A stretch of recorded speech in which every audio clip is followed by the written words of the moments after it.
Hey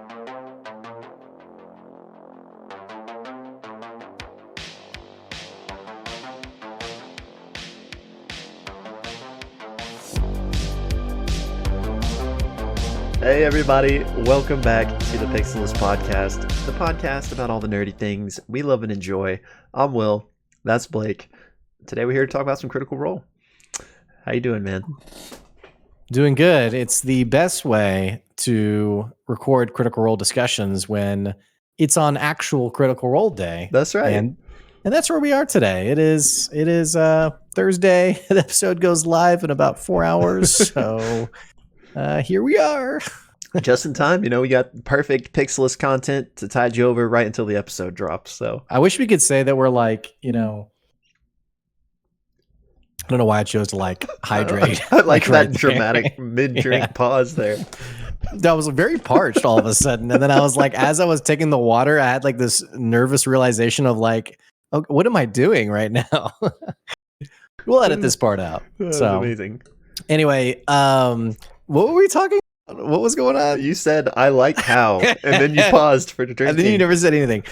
I was gonna say, if we were like multi-millionaires, bro, we would probably be like, what do you want to do today? Well, dude, let's talk Critical Role. Yeah. But alas, we have real lives, jobs, kids, shenanigans Indeed. on the day and day after. And so we're recording this on Thursday. And for our fans who are watching, Will, we should tell them the news. I think I know what you're talking about, but how about you tell them? Shouldn't even really call you guys our fan. I mean, we're all mutual fans in the D&D verse. But we hit 1,000 subs. Yay. We did it. We don't have like the operating budget to like have any kind of like awesome sounds play, or CGI confetti, but choose your imagination and you're good. But yeah, hit 1,000 subs. So we're going to be rolling out. My friend, you're going to Iceland tomorrow in 2 days, actually. Yeah. So probably won't do this right away, but definitely, I guess you're gone for about 10 days. Yeah, almost 2 weeks, but yeah.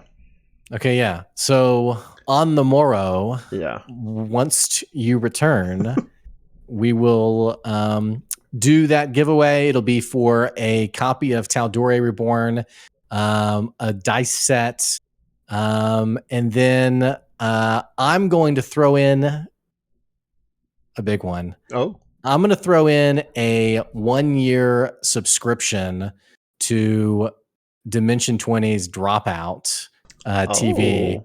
In case you guys have been wanting to catch some of that premium content from Brendan Lee Mulligan. Dang. So we'll throw that in as well. Am I eligible to win this contest?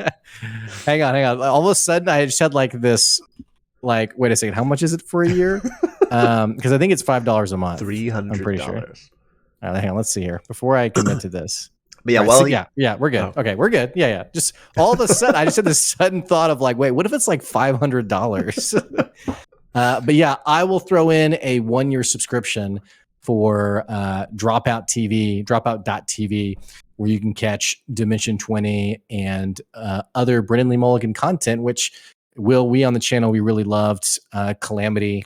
And so all that to say, if you want to be involved in that giveaway, you have time actually to subscribe if you aren't a subscriber yet. Yeah. But then here in probably about 2 weeks, we'll roll out that giveaway. And should we do them all in like one package, or should we have like 3 giveaways? Oh, like one person gets this, one person gets the book. Oh, that's a good idea. Well, we got some time to dwell on it. What do you guys think? If anyone has an opinion, should we split it? All do it to one? They're like, split it, and the person who wins is like, give it all to Yeah, never mind. I changed my mind.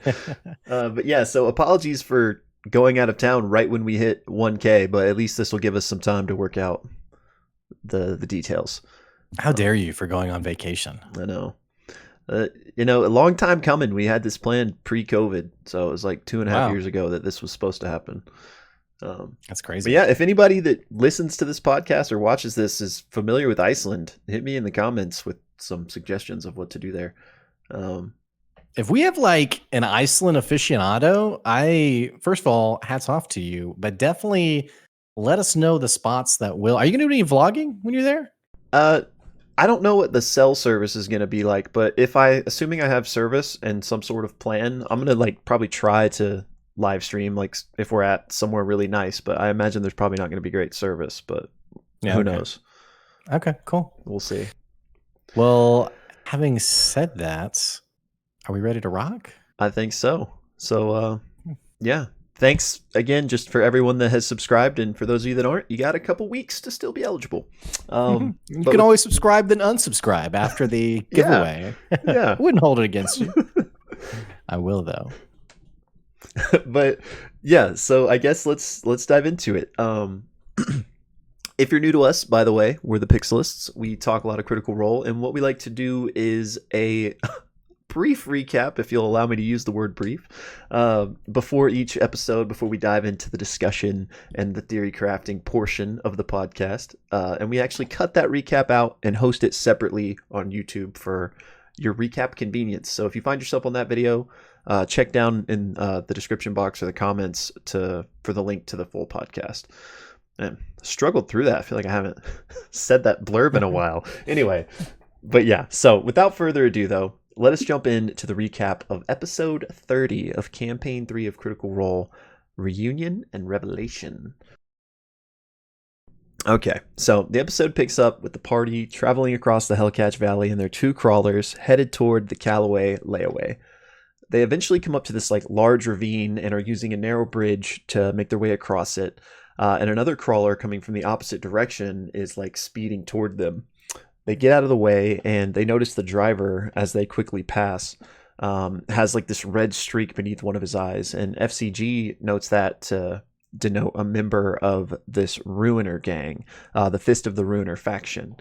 Orem then takes note shortly after that of what seems to be a flare being shot off in the sky. And they soon realize they are driving into a trap on the other side of the bridge. A big automaton emerges 15 to 20 feet, as Matt describes it, with a few different people visible riding on it. And it's got all sorts of mounted weaponry and rifles, and it's more members of this Fist of the Ruiner gang. And they basically tell the party, hey, leave all your valuables, all your belongings, turn around and leave or die. Imogen tells them, like, hey, all we have is this backpack, which if you'll recall, Bell's Hells had this bomb commissioned back for the Death Wish Run race, but they didn't end up using it. So that's what she's referring to when she says, hey, all we have is this backpack. And so she goes and leaves it next to the giant automaton and then kind of backs up and telepathically starts the like ignition of the bomb. The leader of the bandits, named Maricris, yells that, you know, your party will pay homage, and then the explosion goes off. It's such a cool moment. Yeah, and we roll initiative. So just to hit the highlights of this combat, the craziest, biggest thing that happens is Imogen drops a lightning bolt into the automaton and some of its passengers, and then Laura asks, like, hey, how did all that black powder that, you know, those rifles are clearly using respond to being hit by lightning? And Matt is like, okay. And he does some rolling and he's like, yeah, there were 237 charges loaded into that weapon. So all 60 shots are going to go off at once, aimed loosely. So basically what happens is he rolls damage for 5 shots per person kind of in this vicinity. So everyone takes a chunk of damage. Hondir, the goblin that is traveling with Bell's Hells, is knocked out, and 2 of the bandits are completely blown away. Another bandit on the crawler casts this like spear of acid at the party, and he knocks F.C.G and Imogen unconscious and makes Birdie look real rough, and this acid damage actually continues round after round. Fern brings F.C.G back up, who then brings Imogen back up. However, at the end of their turn, the acid deals damage again, and it knocks F.C.G out again. At the end of Imogen's next turn, the same thing happens, and so she gets knocked out again. Meanwhile, the massive crawler has begun to attempt to retreat. Ashton shoves a healing potion into F.C.G's mouth to bring him back up, and Chetney gives one to Imogen. Maricris, meanwhile, runs toward the automaton to try to retreat with it, but Birdie casts sleep on him, and he collapses. Fern then gets the how do you want to do this on the last gunner, and Ashton actually pickpockets her as she does, and he gets like a giant blue thimble. F.C.G runs over to Hondir, heals him back up. But while this is happening, Birdie then gets knocked out by the recurring acid damage, and because she was still driving the crawler, she actually runs over Maricris, whom she just put to sleep, and kills him. Uh, Finally, Laudna casts darkness on the retreating automaton, and a few minutes later, they can basically hear it tumble off the ravine because it was just aimlessly walking, and they basically hear a big explosion.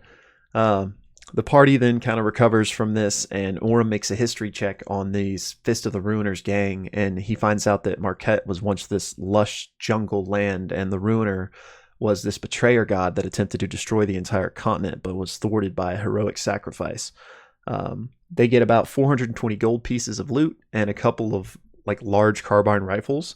And Birdie says, "Hey, we're still about an hour away, so let's get back up and get going." And that's where we take our break. Yeah, so great job, by the way. Interesting reference to a certain apocalyptic event that was averted. Maybe we'll have to talk about that in our discussion. Well, so when we come back from the break, the party fortunately gets a short rest as they wearily ride over to Birdie and Ollie's hideout. And it's here that that they actually do get to make their reunion with Ollie and actually Ira as well. So they pull up to basically this cave below a mesa, and there's kind of like this vibe of maybe this was like an abandoned lair of like some maybe one of the scrap gangs or something to that effect. And Ollie and Birdie basically moved in and took it over. So they pull in. Birdie's basically like, yeah, Ollie and Ira are deeper inside. I think they're working. And Birdie stays back with Chetney to basically like cover the tracks and just make sure there's nothing like directing them into this cave. So meanwhile, the party goes deeper into this cave, this network of tunnels. It's a bit hoarder-esque in the sense of there's lots of supplies everywhere. There's actually, interestingly enough, there are these purple glowing rocks that, Will, I can't remember if they were growing out of the earth or if they were collected there. I think the implication was that they were put there. Well, they looked very familiar to the Gnarl Rock. In fact, F.C.G is tempted to actually touch one, and Birdie is like, "Oh no, like it." It feels like you want to touch them, but don't. Like, stay away from them. Like, Ollie's convinced me not to mess with them, and Imogen actually does sending or does message with F.C.G, and basically is like, "Careful, fresh cut. Like, it'll take a hold of you." And he's like, "I wasn't going to touch it. I was just curious." But we may see that again in a maybe next episode. All that to say, the party heads deeper into the tunnel. They come into this massive open room with basically what you describe as a massive telescope, a huge telescope that is in the center of the room. And they finally see Ollie. I think it was an elven man with shaggy hair. Is that right? I think so, yeah. Yeah, it was an elven man, and Ollie and Fern embrace. I think Fern actually picks him up. Just like we saw with Birdie, Ollie's like, "Wow, you're so tall. Like you've really grown up fast." And we basically come to find out that Ollie is just as surprised as Birdie, but Ollie says that she should be around the age of around maybe 14 or 15, and yet here she is at 120. Also in this sort of get together, Ira comes crawling or slithering out from behind the telescope. Very coyly says, "Hello, friends," as he's tinkering on the telescope. And the party is basically like, "Hey, we don't know how we feel about you. Like you were like Kinda sacrificing children, and yeah, you're also super weird." Ira, interestingly enough, says, "Well, I'm not the one who was getting children for experiments. That was my employer," implying Armand Tresci. And it's interesting that the party doesn't do an insight check because it's different from what we saw earlier in the season, in the campaign, excuse me. But they seem okay with that answer. And then Ira basically says, like, "Hey, also, I gave you guys some extra time to get out of the tower before it blew up." And they're like, "Okay, yeah." So with these two data points, they're like, "All right, Ira, you're at least cool enough for us to hang out with for now." And they basically ask, like, "What are you doing here? What are you working on?" Ollie tells a story that is very similar to Birdie's story in that Ollie offers an added insight that he's gifted with something called the squint, which is basically like this prophetic gift that he has. And he had a vision of basically the Fey wild withered away with like this red dust of what remained. Basically a power or a force that basically comes and decays and destroys the Feywild. And he came to associate that with Ruidus. And also in his vision, he saw the silhouette of Birdie at the center of it. And now that he's seeing Fern, now he's wondering if it actually wasn't Birdie, but it was actually Fern, which is an interesting callback to Dark Fern from EXU in some ways. So having said that, they continue to talk about like exactly what happened. Birdie explains, or excuse me, Ollie explains that we knew the Unseelie Court was doing something. They were building something. And so we took the Moontide Crown, and it's at the center of this telescope. It's an artifact of great power. I think he even admits that he put it on at one point, and that it draws its power from both of the moons, but that it's a powerful magical item. It's also in this moment that Fern reveals the weave lens and basically says like, hey, this is what Maury wanted me to bring to you guys. Ira immediately snatches it up and begins installing it into the telescope. It's also around this time that Chetney and Birdie come back, and Chetney like makes a joke about seeing Ira's insides, or it's very combative. Party's like, we're cool for now.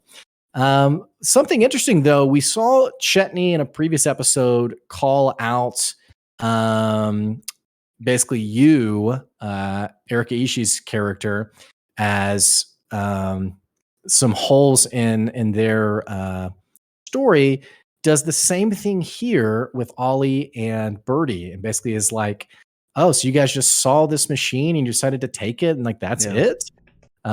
We don't know if his insight's accurate or not, but we know at least that Travis is very suspicious of this whole story.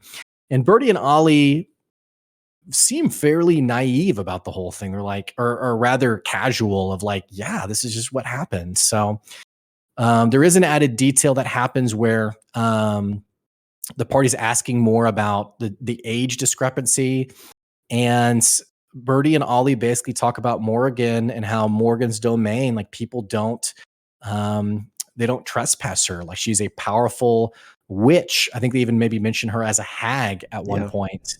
And they basically realized that Fern has been sort of stowed away in like a separate time bubble, I guess, where Morgan's kind of watched over her, but it seems to be the explanation for Fern's age. There also is an interesting comment where Ollie's in describing Morgan, who, by the way, I think Fern says is 15 to 20 feet tall. Actually says something along the lines of, Morgan never offers anything without asking for something in return, something like that.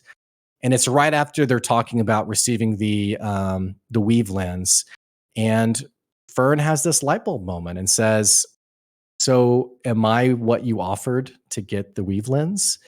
And Birdie and Ollie kind of had this light bulb of guilt of, oh, I thought she was just watching you for us, but maybe there actually was a trade that happened there. They table it.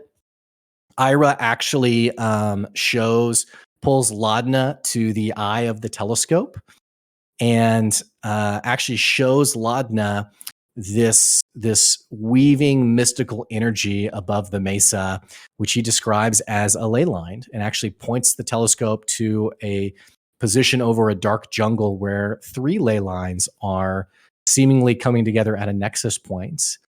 Unfortunately, he then points it at Ruidus, and Laudna rolls a 7 and can't quite perceive what's happening other than it seems like some kind of swirling storm or energy. And Ollie basically says the thing about Ruidus is that it feels like there's sort of this magical energy protecting it. Like you can't really seem to pierce through and see what's really happening there. Now with the weave lens installed, Imogen steps up and looks through, has a terrible roll. Again.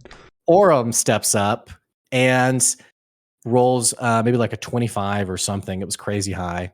And I think Matt was even like, super pissed about this high roll.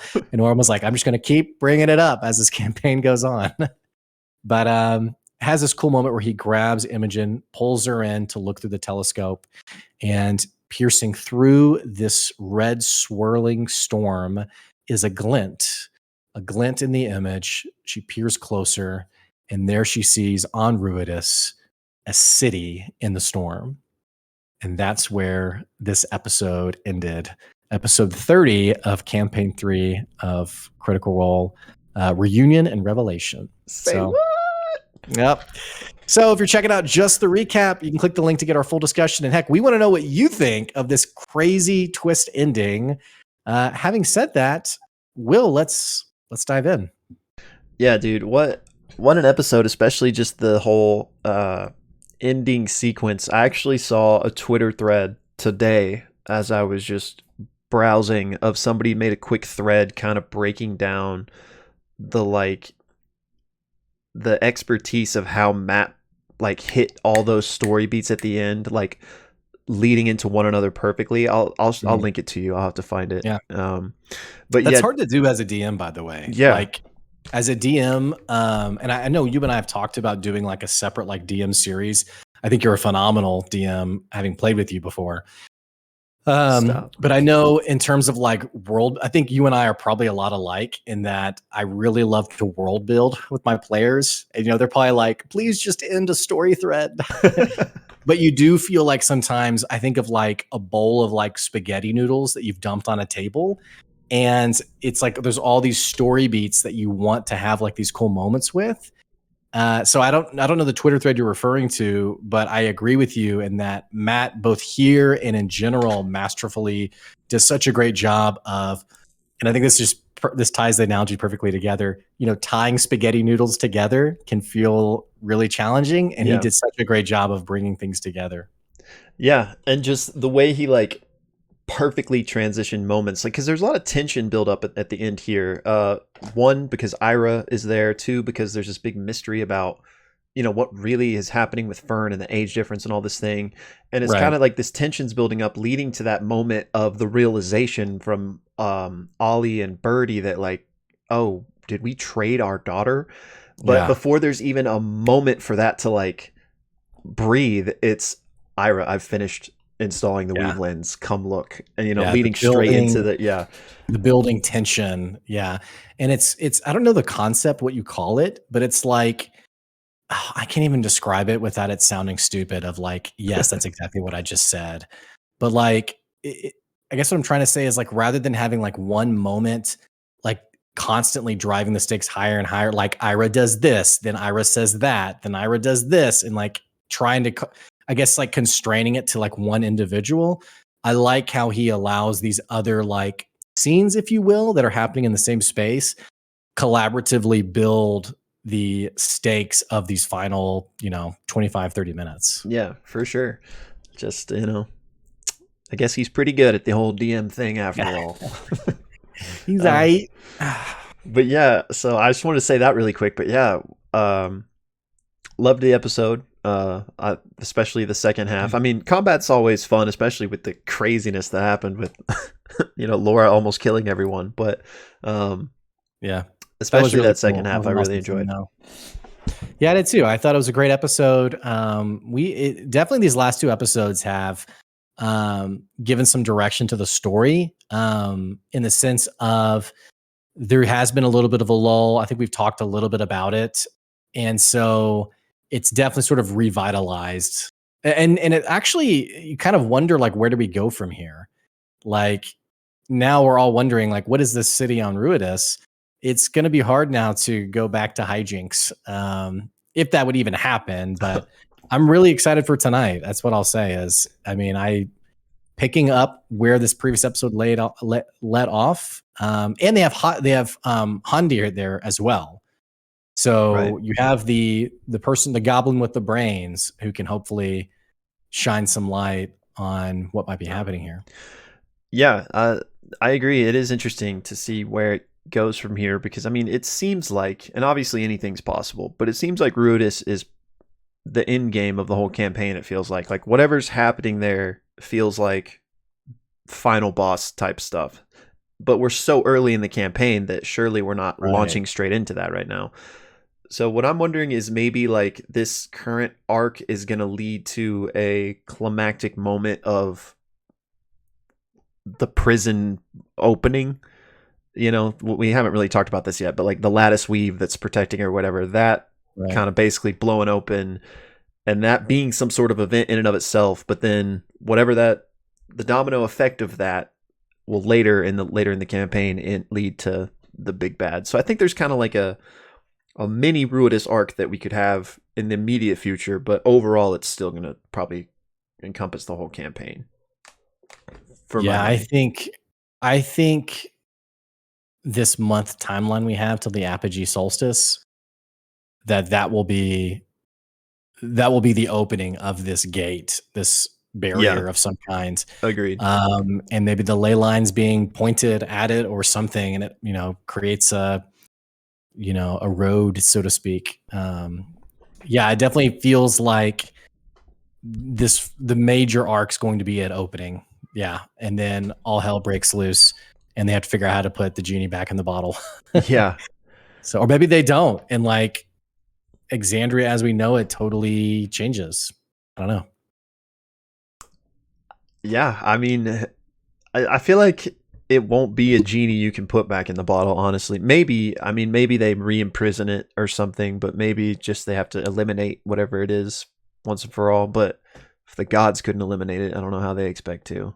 Yeah. So give me your best guess as to what this is, by the way. Oh man, okay. And we'll just getting on the common ground. We have 2 data points. We know 2 gods whose names were never mentioned in like pre-calamity stuff. So presumably 2 gods who were there at the start and who are no longer there. And we have the data point of how Ruidus has been described as a corrupting force and evil force that was sealed away. And then the last thing I'll say is we know there's a city on Ruidus. Yeah. So tie it all together for me. Man, Make that's a it make lot. sense. It's a lot to unpack. So also quick plug. I meant to do this earlier, but I think you briefly mentioned it in the recap. Um, Talking about, or maybe I did. I'm losing my thought here. The point is, we have a TikTok account. Find us on TikTok at, I think it's Pixelists, but you can probably just search the Pixelists. And I actually recently did a few about Ruidus and kind of shedding some light on it, which we also talked about the main things that you can find on TikTok in our last episode of the podcast when we were reading from Call of the Netherdeep. But anyway, all that to say is that we kind of have a baseline idea of, like you mentioned, Ruidus is this unidentifiable power seeping through reality that the gods banded together to imprison, right? So my best guess is that I know a lot of people are saying they think it could be Tharizdun, which I don't think. I'm not of that camp. Tharizdun is another like. I don't know anything about. I saw a similar comment. I don't know, and I haven't deep dived into it. I don't know anything about Tharizdun. He's I don't know if it's fair to call him a betrayer god. I mean, he is. He's one of like the evil gods. But like he's not even really on their team. Kind of. He's just like chaos and evil. But we know he's locked away, and we know where he is. At least He gets sealed away before the rest of the betrayer gods do. Right? Isn't there like a spell or a ritual during the calamity that seals him away? Yeah. Before I said I didn't know anything. When I was reading about Calamity after watching Calamity, I remember having read something like that. Yeah.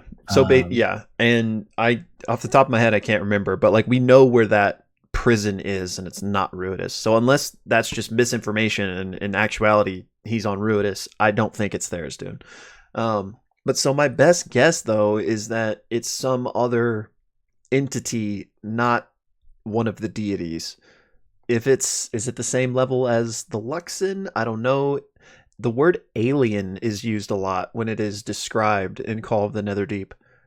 And so to me, I'm thinking it might be like a planet of mind flayers or just some alien other dimension force that was coming through, and the gods were like, no, no, no, and It's imprisoned Doctor it. Strange.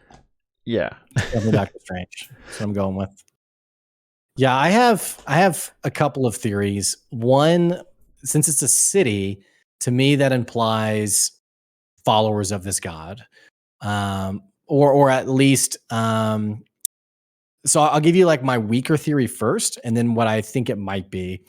My weaker theory was I was envisioning a like Tower of Babel type situation where they were shaping and they created living beings who got so powerful and wanted to be like gods themselves that they were banished away, and this is the city they were banished away in. Doesn't really track with the alien descriptions. And then secondly, it also doesn't track with the Age of Arcanum either, in that, if that happened, why would they then allow Right. people to get back to that same point of like, we don't even need the gods? So weaker theory in my mind. The second one, this one also doesn't fully track well, was all the gods who came to Exandria during the founding. Could it be that there was one or two that were stronger or better loved than the others, or basically like were a level ahead of everyone else? And all of the other deities, including the betrayer gods and the primordials, were like, dude, Chad and accounting kind of sucks. Like, and they were just like, let's get rid of them. So that's another thought I had. And so that maybe people were building temples and massive cities in the name of these deities, and the other deities were jealous. And they were like, later, dude. Again, it doesn't really track with the language around alien. I guess the third possible situation, if it does track with alien, is that someone else came to Exandria, or maybe someone was already there. And I do like the jealousy angle, though. Like the gods, the deities were like, people really like the Luxon or whatever it is, and banished it away. I don't know. It is interesting, though. The imagery that's been given so far seems to imply that it's a pretty explicitly evil force. Whether that's the case, we don't know, but we have Imogen's dream, where Matt verbatim says you sense an evil presence, pretty explicitly evil. We have that. We have the squint, Ollie's dream prophecy of everything being withered and decayed away. And then third, we have Call of the Netherdeep, where the alien force is described as being like corrupting and evil. So yeah, I don't know. Yeah, I mean, there's so many things. A fourth one, I'm just gonna say as many as possible. So that no, I'm just kidding. So yeah, and a couple things that I noticed people bring up that are more familiar with like the connected overarching D&D lore that I think are at least worth a mention. Which, obviously Matt takes a lot of inspiration from the established lore, but he also kind of makes it his own. So I don't necessarily think it would be exactly either of these things, but these might be the inspiration. So there's this one entity, and I might be butchering the pronunciation here, but Sardior, which is the dragon god of night in psionics, which kind of tracks with what Imogen can do. Psionics, interesting. Yeah, that's been like a major tracking thing. I can't find the words, man. That's come up a lot, so that's interesting. Yeah. How do you spell that? Sardior. But here's what's interesting. Sardior's realm was a huge floating castle named the Ruby Palace, which orbited the world and always lay in the shadows of the sun. On nights it was seen, viewers often mistook it for a small red moon. Oh my gosh, bro. Come on. So there's that. Come on. It's got to be that. And then there's also Hadar. We're gonna clip what you just said and put it on TikTok. For whenever this happens to be true, we're going to be like, yeah, we said it on episode 31 when we were just reading someone else's. We got it here first. And then we'll cut out like the other 4 total BS theories that we were way off on. We'll cut out this one too. The way we do it around here. There's another one. So let's pause. If we can pause it for a second, though, that sounds like That sounds crazy accurate. Yeah. So now, like I Like, how do said, you top that? I don't think that's like I don't think Matt would just lift that word for word and insert it, but I could totally see that being like the inspiration, for lack of a better word. So who knows? But according to this, like Sardior was just a lesser deity, so it doesn't seem like it would require all the gods banding together to imprison him. But again, who knows what Matt shifted or changed, if this is even what he started with. Um, so yeah, but then there's also Hadar, which is another D&D like entity, an elder How do you evil. spell it? Hadar, which in campaign 2 there's a lot of spells like the Hunger of Hadar or the Armor of Hadar, like Travis had that in campaign 2. So this is an entity that at least maybe they just didn't change the name because they didn't want to, but it's at least acknowledged already in the campaigns. But it's an elder evil from the far realm, and the description is a cinder red star barely visible in the sky. Like he traverses through the realms, and that's what it looks like when it's like around. So that's another red cosmic's not the right word, I guess, but red satellite entity that's already established in D&D lore. So I've seen a lot of people bring up both of those. Maybe it's both. I mean, Hondir said there's 2 names that weren't of the original names, and so maybe Hadar showed up and everyone was like, "Let's get rid of this," and Sardior was the only one who was like, "No, it's a good thing," and then they were like, "All right, well then you're out." He's like, "Wait, what?" Yeah, so like I guess do we think that the 2 gods who were missing essentially from modern history, but not stricken from the record, like the Raven Queens, note, that's right, because their name does exist on these texts in EOS or whatever. Do we think they're directly related to whatever is going on Ruidus? It's such a great. And you said you don't think Matt would like lift. I think Matt's really good at taking established lore and putting his spin on it or putting his twist on it. And I think a lot of people do this. I mean, I've done this with my own campaign where I take something like that's basic D&D lore and twist it. And it only gets annoying when someone's like, oh, that's from Critical Role. And I'm like, no, it's from D&D. But so I could totally see Matt grabbing both of these and tweaking them, twisting them, maybe even combining them. I'm not really sure, but that seems like a really great. I don't know, man. The fact that it looks like a tiny red moon. Oh, I don't know. Yeah, it's definitely interesting food for thought, at least. Yeah, you guys will have to get in the comments and tell us what the heck you think's going on and what's going on. So yeah, so to kind of encapsulate the end of my thoughts on this, not that we have to be done talking about it, but so my best guess is those 2 deities are some way related. Now if they are like what's imprisoned, and it was like all Ruidus is a prison for those 2, I'm not necessarily saying that, but somehow connected. All I'll say is that if we're heading to this prison being broken out of, I'm just going to say the prime deities are 0 for 2 on knowing how to build a prison. So true. And it's not just like oops, our bad, like, 2/3 of the population wiped out in the calamity. Like, who knows what could happen if Matt's going for a post-calamity type event. It could be pretty insane, man. It could be like some real loss and tragedy that's happening. That could happen. So yeah, I don't know for sure. But so okay, so the 2 deities, while potentially connected, potentially are what's imprisoned. The language, and of course the stuff in Call of the Netherdeep could be like not true, you know what I'm saying? Like, not that it's just blatant lies, but like there could be an element of like, this is what people believe to be true, but it's not actually the case type of thing.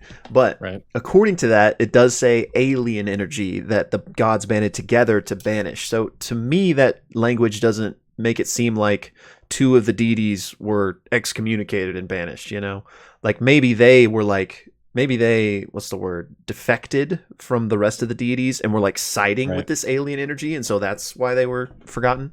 But anyway, so there's this alien energy that is, let's call it above the deities, since it took all of them to imprison it. Maybe that's not fair, but there's this entity that is, at least power level wise, on a whole nother level, which the only thing we know about that can do something like that is the Luxon, which in campaign 2 we kind of learn more about the Luxon, and this isn't really spoilers. I mean, it kind of is, but not really, not like directly plot related. I'm connecting a long strain here, so bear with me. So the Luxon, we know that people in Wildmount like worship this thing. There are these beacons that they believe to be representative of its power, and these beacons are used to like store people's souls that are then like reborn, and it's called, you're consecuted, and that when you die, your soul goes in this thing, and then it exits into a new body, and eventually you regain all the memories of your past life. And that's like a thing that happens. That's not just like a belief. Like that 100% has happened.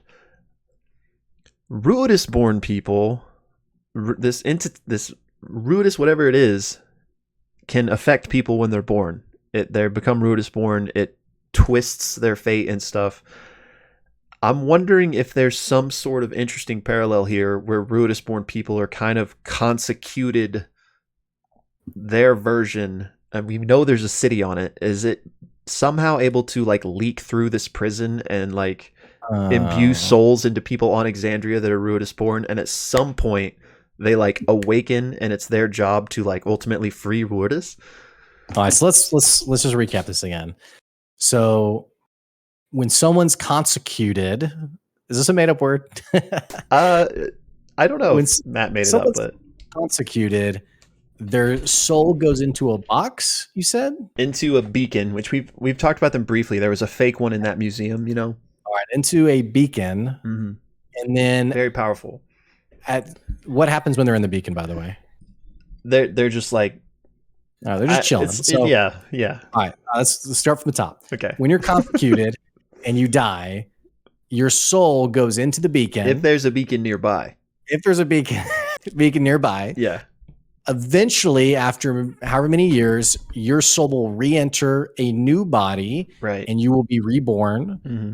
And at some point down the road, you may get your memories back from your former life. And in theory, people who are on Ruidus imprisoned who have died are maybe leaking through the lattice and being reborn on Exandria as Ruidus born, as maybe some greater plot to get a man outside the cage to open the lock. Yes. Do I have that right? That's what I'm saying. And that's how you play D&D. Let me just, I will probably not share any of this with my wife because it'd be just way too much. But but she couldn't handle it. She would just be like, I just want to shoot my bow. Like, you're nerding too hard. Yeah. Yeah, you're way too hard. So I don't know. I just think that, I mean, that's definitely, I feel like, a long shot, but here's what we know. I actually do like that theory, though, by the way.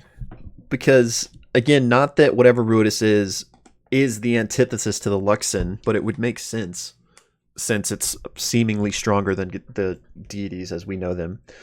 But also, we know Ruidus born people to at least be believed to be cursed and to have all this, Call the Netherdeep says it twists their fate and stuff. Now, we know Fern is Ruidus born, and Imogen probably is. I'm not saying that they are going to at some point lose their agency and become NPCs, if because I don't see that happening. Like, so maybe it's not exactly the same as Consecution. But what's kind of interesting is we know Odahan to be the woman from Imogen's dreams, and she disappeared during the war. What if she is like an activated Ruidus born? Like, she was whoever she was, and then something happened, and now she is like full on agent of Ruidus, trying to break it free, which we know she's the leader of the Paragon's Call. She's dealing with the Unseelie Court and whatever machine they're building. It doesn't all perfectly fit, but I feel like maybe there's some elements of what I'm grasping at that could be at play here. So how does it tie in with the Apotheon? Right. What's his face? So we know the Apotheon, which is Elixion, and again, Right. check us out on TikTok if you want the elaborate breakdown of this. But he was Ruidus born, and he is the one that committed the heroic sacrifice that we mentioned in the recap, and Matt mentioned in this last episode. Because Marquette used to be jungles, and then this betrayer god attacked. Elixion came in at the last second, sacrificed himself, and boom, Marquette became desert, but not everybody died. So he's now down in the Netherdeep, which is this realm that was created when this fight happened. Right. And it says his connection to Ruidus flared to life in that moment and created this Netherdeep realm. And he's trapped down there. And in Call of the Netherdeep, there's a whole adventure that you can go. Yeah. So do you think he's in a state of like basically almost death? Like hit so hard it sent him to another dimension. But in like his near death, anxiety is not the right word, like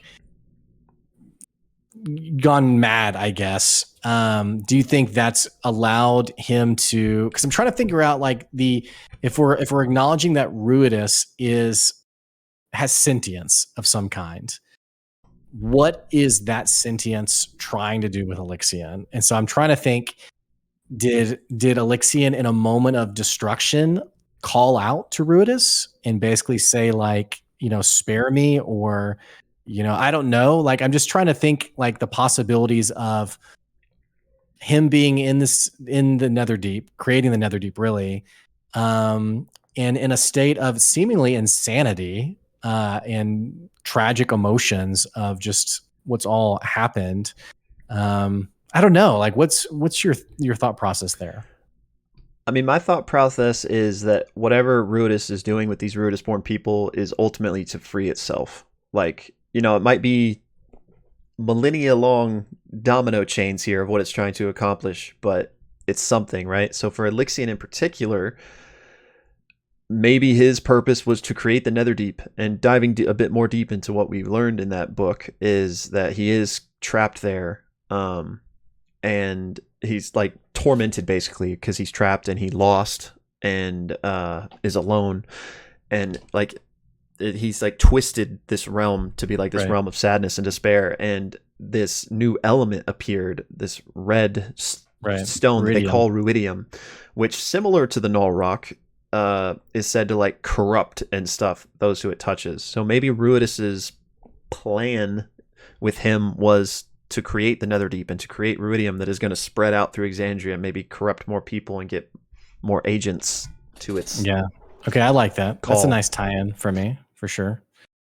But I brought it up because presumably Adahan, the Paragon's Call, is interested in possibly freeing Elixion, the Paragon, or in some way interested. I mean, they're not operating in Ank'Harel as far as we know, but it seems like there's a tie-in there. And I mentioned it in the recap. It's a bit too convenient for me, in the sense of I feel like there has to be intentionality there, of the fact that Matt, from like a lore standpoint, described Marquette as having been through this apocalyptic event that had pretty much, created desert and all, and created the landscape. So he mentions that, which I thought was on the nose isn't the right word, but I just thought it was like, do you know we're thinking about you? Thinking about this. Yeah. So you mentioned that kind of casually. Well, most people probably wouldn't even make that connection, though. Right, but I mean, but again, though, as a DM, I've made sort of just off the cuff comments. I have a player whose mom is a genie that she's been separated from her whole life, and they were asking about this famous person and like all the myths about how they came to power. And I was like, yeah, some say that he encountered a genie who granted him a wish, and no one even like batted an eye to it. But it was a very intentional I just like keep mentioning. Did I tell you the story of the genie? By the way, But like many times. yeah, to your point though, I think it was absolutely intentional on Matt's part. But and then also the second thing I was going to say on top of that though is this crawler gang. What are they called? The Fist of the Ruiners, or Fist of the Ruiner, Grumsh. I want to say his name. Who was the person who struck down Elixion? Right. So he's definitely setting the pieces there. I think in time they're definitely going to find out about. I don't necessarily think the campaign's going to go to the Netherdeep. It doesn't have to. Maybe it does. I think that'll be on the table for them to do if they want to do. But I think they're absolutely going to find out more about, especially since he dropped that breadcrumb, more about what specifically happened in Marquette. So they will probably learn of Elixion and maybe even draw the connection to the Paragon's Call, because if they find out that he was called the Paragon or whatever. But if that leads to them like literally doing the adventure from Call of the Netherdeep, I'm not so sure. But it is interesting. I was reading more about that adventure, and like you can, like, it's possible to save and redeem him. It's possible to kill him, and it's possible to, like, he gets out not redeemed. That's the bad option. Yeah. Don't let that happen. What's interesting though is if they do, I think it's if they redeem him. It might also be if they kill him, but if he's redeemed, all Ruidium disappears. Interesting. Which, yeah. So I don't really know what to make of that. I wonder if that's a last chance action that the party will. I don't know if they. I mean, it might be a little bit too like redundant to just like follow out the actual. Yeah. You've been playing the Call of the Netherdeep module this whole time. Yeah. So they look behind the DM screen and Matt's like just on like page 42 of the book. He's like, yeah, you see. Just phoning it in. Yeah. While we're here, I did want to mention just a cool little connection. So again, all information from Call of the Netherdeep, but this Netherdeep realm that we were talking about actually is beneath Ank'Harel, because that's where the city that the battle took place in, and people have found it. So it's not like an unknown quantity.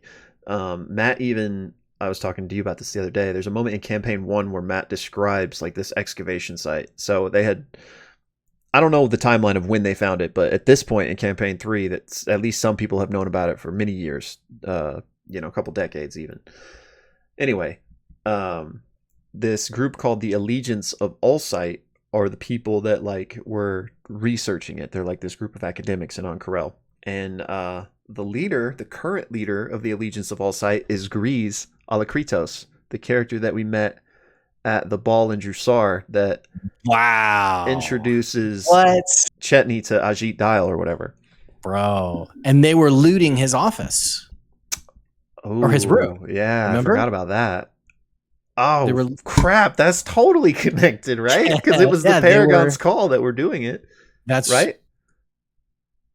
Well, it was. What's his name? It was Treshy, right? Call, yeah, there is a link there, but we don't know if Armand was looting it on their behalf or just Armand was looting it. Which, because it was the chick that was doing it, right? The girl he came with, Slime Girl. Yeah. Okay, yeah. So maybe not directly related, but at least the high chance that it was related. So the Archaeological Society who was digging and discovering in this city is led by Grease? Yes. Now, I don't know if he was the leader back when it was first discovered or whatever, but he's the current leader. And for those of you who may have forgotten, in a previous episode in Drusar, during a ball that brought in a bunch of people from outside town, Grease's room was being looted by, I can't think of her name, evil chick and little minions. Yeah. So that's pretty crazy. Which this is not connected because it's the wrong city, but I'm still going to say it. It's interesting that, I mean, this is not worth saying because it's not the same city. But if if On Corel was Drusar, then we would maybe know what those Shade Creepers were up to, digging those tunnels, because maybe they would be digging toward the Netherdeep, but it's not the case. So wasted everyone's time with this thought. Yeah. Um, Do we think this campaign's going to be about as long as the previous two? I think so, but actually, somebody asked me on Twitter the other day if I thought it was going to be short, because apparently a lot of people think it's going to be shorter, but I don't. I don't know why it would be. What data is out there for someone to think it's going to be shorter? I wonder. At least the person that had tweeted at us was saying some other like Critical Role theory crafters were saying that, because I think because they felt like everything was moving so quickly, like in terms of like we're already at, Ruidus has a city and stuff or whatever. I don't know. That episode might not have even have been out. Such an interesting concept when you have no idea how a story ends, to be like, that moment is so big, we must be at the end. Right. And then also it's so funny, just like there's no pleasing just certain fans who were like, it's going so slow. And then people being like, it's almost over, it's going so fast. Yeah. Well, all this to say, we know campaign 2 was 141 episodes. Campaign 1 was 115 episodes. So all that to say, we could be around a fourth of the way or a fifth of the way through the campaign so far. Maybe more, maybe less. Which is crazy how fast it's gone. Yeah, and for those that didn't watch or aren't familiar with campaign 1 or 2, the discrepancy there with campaign 2 having 40 extra episodes is because campaign 1 didn't pick up from session 1. Not to get into a whole lore dump of Critical Role, but they were already playing at home for several sessions before they decided to make it a Twitch stream. So we kind of pick up 20 episodes in on campaign 1. So campaign 2 wasn't like deliberately longer. They were probably about honestly the same length if you count their home games. Anyway, so yeah, so for my money, I think another data point for why people thought it was shorter, just because of all like, before this campaign started, they talked about like you're in for a lot of surprises and stuff this time around. So I think maybe that is also a facet of it. But I mean, at this stage, I feel like surprise, it's over. Which have we got like, I wonder what is in their mind when Matt says that. I wonder what he's thinking in terms of what's yet to come. So, wait, what do you mean? Like what Matt thinks when he sees people say that they think it's almost over? No, when Matt says like when there was the disclaimer's not the right word, the hype around the campaign being like we're going to do things that we've never done before. I just wonder what has transpired. I mean, I guess. And it doesn't really matter, honestly, but I know Travis, the nature of how he came into the show, Erika Ishii, her character on the show. But I'm just curious what else could be coming, I guess. Dorian as well, like starting with a guest and a guest lasting for so long. Right. So there's already been a number of things that I think they could have been talking about there. And is a shorter campaign a possible entity on that list they might have been referring to? Sure, but at this point I think that's just a wild guess that really doesn't have any true basis at this point. So for my money, it's going to be a similarly linked campaign. I mean, unless they get TPK'd, then I mean we could be done in 2 weeks. I don't want that to happen, but I would be so interested to see what they do from there. Like, I don't think the campaign would end. I think they would just roll new characters and somehow. It would be hard. Yeah. It would be really hard for sure. It's different when you set up the campaign that way versus when it hasn't quite been done yet. Like Calamity, we knew everyone was going to die for the most part. Yeah. Spoilers, sorry. And then I think we haven't watched Crown of Candy, but I know Brennan, I think towards the start gives says that he told the players to have like backup characters ready. Interesting. So I don't know. Very interesting. Yeah. Well, we're running out of time. I want to talk to you about Fern. Yeah. If you guys that. What? Yeah. Sorry, I don't know why I was waiting like on a more for you to say. Like, go on. I was like, wait, did he mute or something? Okay, 2 data points. 1, do you think Travis was spot on when he made an insight on basically Birdie and Ollie not telling the whole story? I wanted to bring this up too because I was so curious because I mean we coming off of Travis freaking hitting the bullseye with you, and here he is coming again with his theories. I feel like he feels pretty convicted, so I feel like there must be something that he has picked up on, but at the same time, it feels to me that Birdie and Ollie are telling the truth. So what I'm thinking is maybe they were being manipulated by Ira and or Morgan. And so like while they maybe aren't aware of the machinations, maybe Travis Chetney has can see, something, and that's why he's grilling them so hard. But what was your thoughts on Yeah, that? that's fair. I mean, I do like what you said there of like, they do mention that Morgan was the only one they could go to. And so I kind of, if Morgan is as, you know, devilishly clever as how she's been portrayed to be, I wonder if she manipulated them to steal the Moontide crown, knowing that she was the only one that they could trust. It does feel like, to Travis's credit, that there's a detail missing from the story a bit, in that they are very naively just like, yeah, this is what we did, and like we don't know what it was for. I don't know, and just it feels a little too naive. Yeah. So I think there's an insight there for sure. But I like what you said. It'd be interesting if they were actually manipulated into doing it. And yeah, like you said, maybe Ira too. I don't know. Which I love how Ira, again with the children thing, was like, oh, that was my employer. But we know in the previous scene with Armand, he asks Armand if Armand would like him to get more children. And Armand's like, no, you freak. Like, what is wrong with you? Like, almost sort of like, it's almost like out of Ira's pleasure that he's asking to do that. And so this little data point of him being like, hey, that was my boss. I mean, yeah, I don't know. I'm surprised that the party didn't like push on that at all. See, are you referring to when they first confronted him in his office, or what? I'm When trying to remember that when conversation. Chetney snuck down before they confronted him, Chetney was in The uh Moon Tower? the moon tower in the dude's office, finds the trap door. Was that Treshy he was talking to though? No, I guess it was actually would have been the business guy, right? Whoever the Moon Tower offices was, right? Right. Which I can't remember But his name. overhears Ira Ask for, basically, yeah. yeah, basically asking for permission to get more children. And the person's like, no, you psycho, I don't want you to do Yeah. that.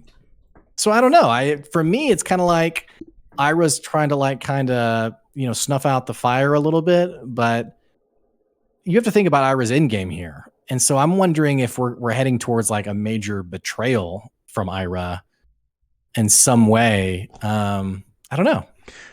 Yeah, which is it your understanding that, we had that moment of realization from Birdie and Ollie of, oh God, like to betrayed Fern. Since they were so caught off guard by that, I don't think that was them like acting in the moment. So I'm wondering, did Ira trade? Like, cause like did Ira trade Fern on like for the Weavelins, And like they just kind of were, they didn't really realize what was happening. Right. I think there seems to be this implied piece of Ira and Morgan knowing each other. And Mm-hmm. so that seems to make sense to me. And also it almost seemed like they were turning to Ira to ask, like, did you know about this? Yeah, like, And did you Ira's do like, that? It's okay, done. whoa, look, yeah, look Yeah. at, whoa, what is that? And so it definitely seems like Ira is in the know in some way.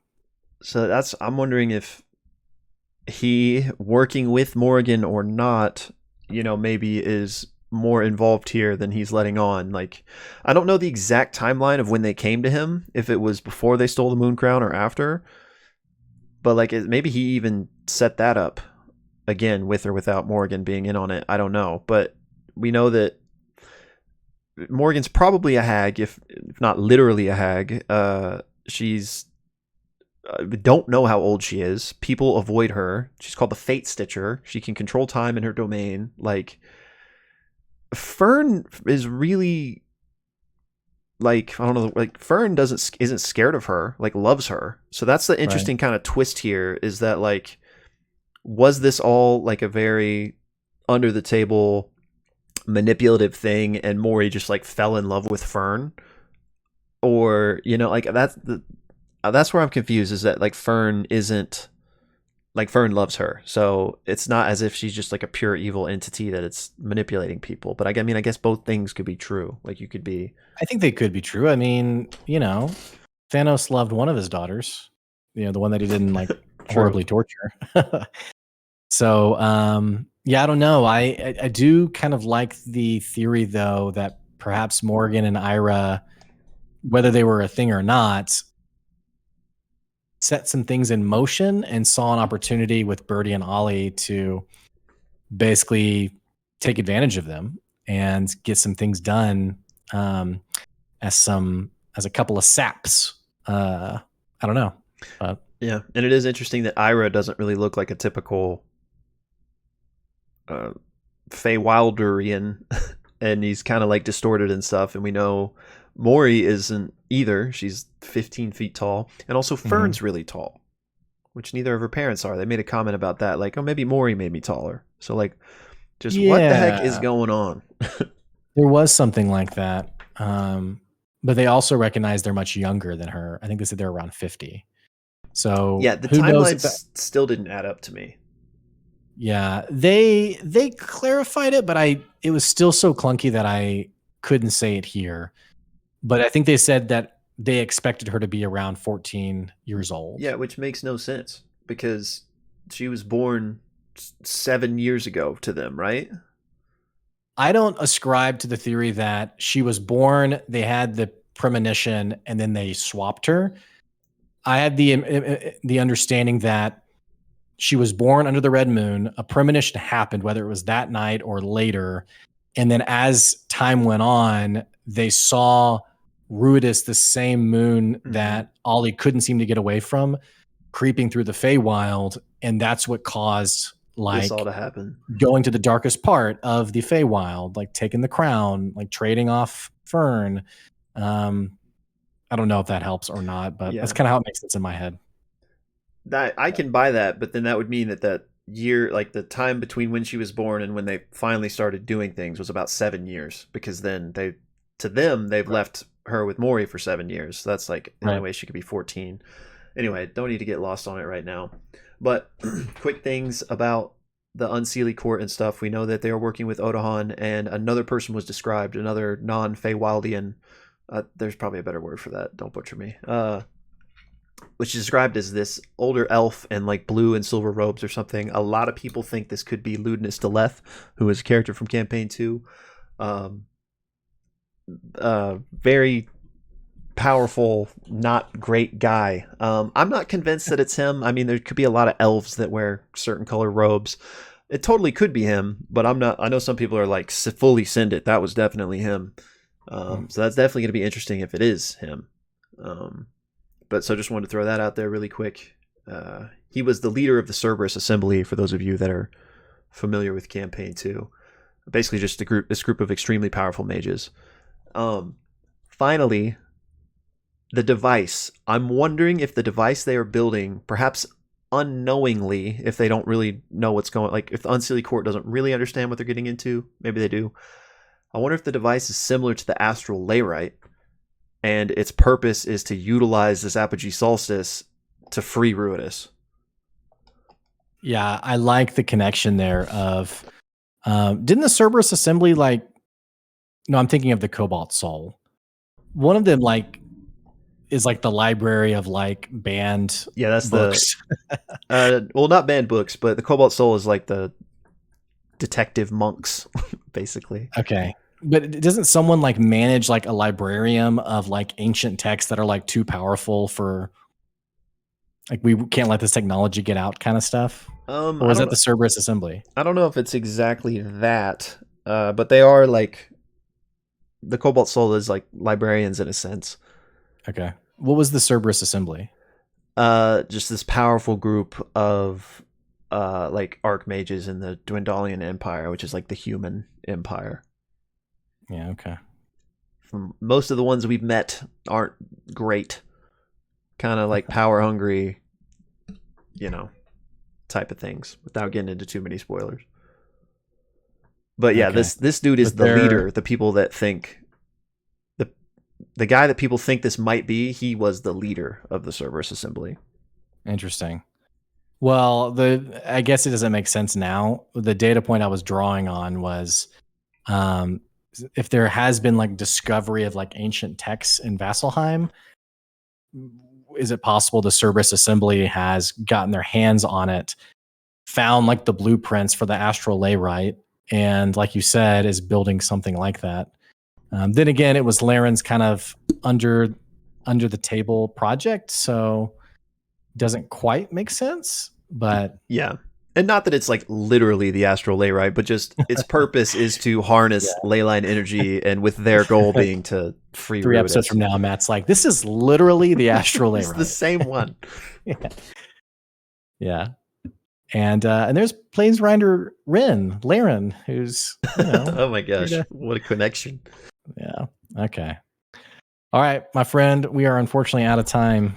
Any other last minute data points that you wanna mention? I'm interested, which we may never know, but what Ashley thought she realized at the end of the episode, where she was like, "Matt, I'll wait till the camera's off." I really want to know what that was about. But no, we hit most of the things I wanted to talk about. Could be going to the moon. We'll see. It seems that way, man, especially with all that Spelljammer content that D&D has released recently. Feels like it would be all too perfect for that to get showcased in Critical Role. Right. But new episode shortly. Yeah, new episode, and then we're going to be recording tomorrow. Yeah, so short wait. Yeah. Having said that, thumbnail? Oh, maybe looking through the telescope. I don't really know how that's gonna. Yeah, I like it. Also, they haven't officially. Oh, let's do this real quick. Okay. They haven't officially said that next week is off, but next week is the last week of the month, and usually they take off. So I'm about to be out of town for 10, 12 days. So if they take the week off, then there won't be any interruptions here. But if there is an episode next week, well, I don't know what we're gonna do, but maybe just know that might be an issue. Stay tuned. Yeah. Well, alrighty, y'all. All right, guys. Yeah, thanks for watching, and be on the lookout for our giveaway. Yeah. So we appreciate you and enjoy tonight's episode. Goodbye.